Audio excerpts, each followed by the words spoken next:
diyorum. Şimdi çıktım. Ben bezmezdim. Hey ağam. Nasıl ya? Ne yerden olsun diysene? Şu ayın näçesi? 23. 23 fevral. Gaydardan sowada garaşdyk. Ne sowatda, ne jangwan, ne SMS. Hiç de adam yok. Ellerini uçurup koyup dura. Siz ne mutlu oldun oğlum? Hova mutluyduk. 2-nji martda mutluyduk. Doğulan günlerde mutluyduk. Soğuk var kardeşim ağam. Olur oğlum. Soğuk. Berdi kadar mı? Berdiğim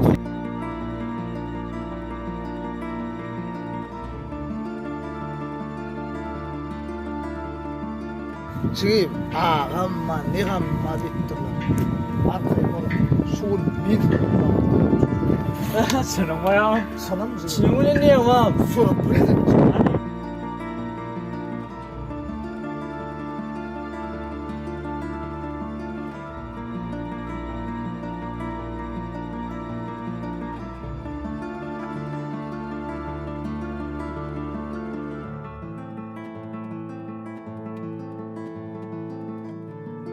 Elini tutmadı yani. Elinizden yani ha.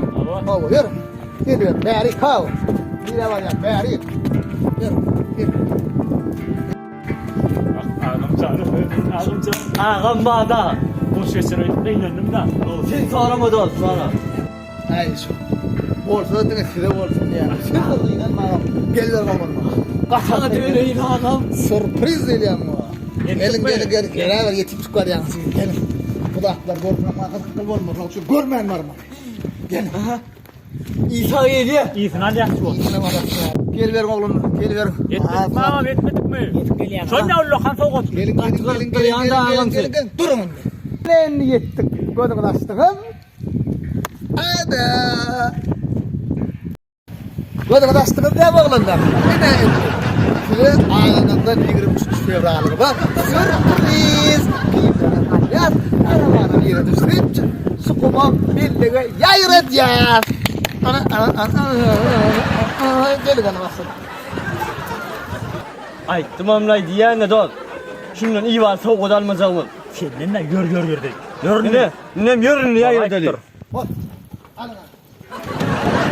Evet, sağlar ya rayda. Bak. İşte bak.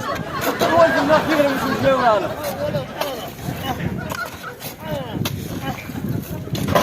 Ana.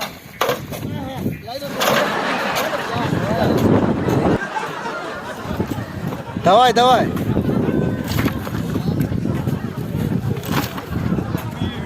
Sündür koy sündür.